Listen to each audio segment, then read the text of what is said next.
এবার ওঠো, তোমার গুরুজনরা উঠে বসেছে। জানো রাধে, বাড়ির বৌমার ঘুম ওঠা যদি গুরুজনরা দেখতে পায় তাহলে সেটা হয় ঘরের প্রতি অমঙ্গলের কারণ। মায়েরা মন দিয়ে শুনবেন, অত্যন্ত বড় শিক্ষার বিষয়। বলছে ঘরের বৌমারা যদি ঘুমিয়ে থাকে আর এটা যদি ঘরের গুরুজনরা যদি দেখতে পায় সেটা সংসারে হয় অমঙ্গলের কারণ। ভগবতী দেবী বলছে, শোনো রাধে, আর বিলম্ব নয়, তোমার গুরুজনরা যেন তোমার শয়নসভা দেখতে না পায়, তুমি তাড়াতাড়ি উঠে বসো। যেই না রাধারানী উঠে বসেছে, বড়জনী রাই প্রণতি করি দেবী, আজ সকল দিন তুয়া পদ সেবী। প্রণতি করি দেবী, আজ সকল দিন তুয়া পদ সেবী। ভগবতী দেবী, আজকে যেই যে ঘুম থেকে উঠে আপনার পদ দর্শন করেছি, আজকে যেন সারাদিন আপনার কোমল পদ আমি সেবা করতে পারি। জয় জয় রাধে। গোবিন্দর যখন ভগবতী দেবী রাধারানীর ঘুম ভাঙানো হয়ে গেল, এবার ভগবতী দেবী ছুটে যাচ্ছে গোবিন্দের ঘুম ভাঙাবার জন্য। সমাধি হয়েছে কেমন? আজ ভগবতী দেবী ঘর মাঝে বসি, ভগবতী দেবী ঘর মাঝে বসি, ভগবতী দেবী ঘর মাঝে বসি, ভগবতী দেবী ঘর মাঝে বসি। শয়নে দেখিয়া কানো, গায়ে হাত দিয়ে তারে জাগাইল করল সাবধান, গায়ে হাত দিয়ে তারে জাগাইল করল সাবধান।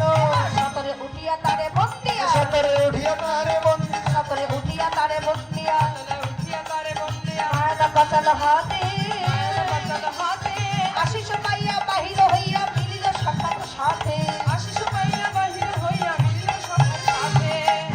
এবার গোবিন্দের ঘুম যেই না ভাঙাতে এসেছে আমার ভগবতী দেবী, ভগবতী দেবীর স্পর্শ পেয়ে গোবিন্দের ঘুম ভেঙেছে। এবার সখাগণের সঙ্গে মিলন হলো। এদিকে রাধারানী যখন ঘুম থেকে উঠে বসেছে, বাবা আজকে স্বতন্ত্রী সখীগণ ছুটতে ছুটতে আসছে রাধারানীর বদনে কৃষ্ণ কথা শুনবে বলে। ওরে শ্যামলা বিমলা,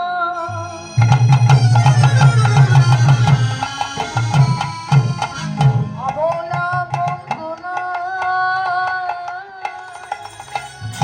আইলো রাধার কাছে রে, আইলো রাধার কাছে। কিবা শ্যামলা বিমলা,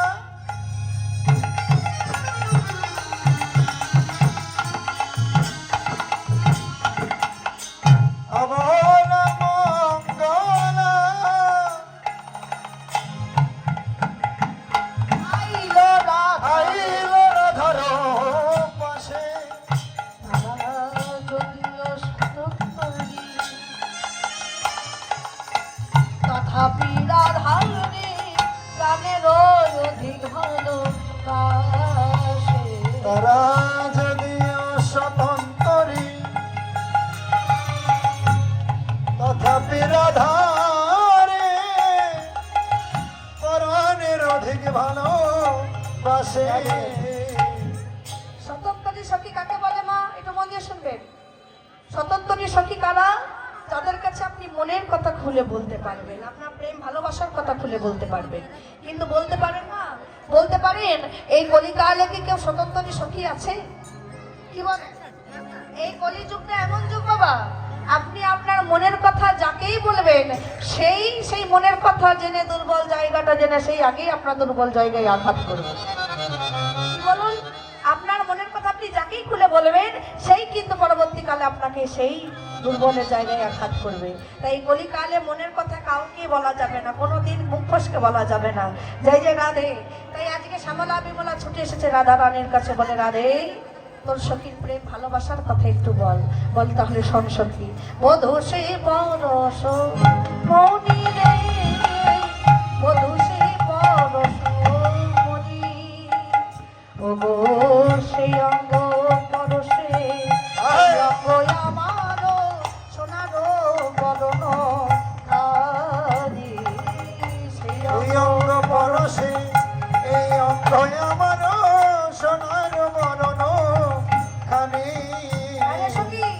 আমার বধূ হচ্ছে পরশমণির মতো। ও মায়েরা, পরশমণি কি? পরশ একটা এমন মণি যেটা লোহাতে স্পর্শ করলে লোহা সোনা হয়ে যায়। তাই রাধা রানী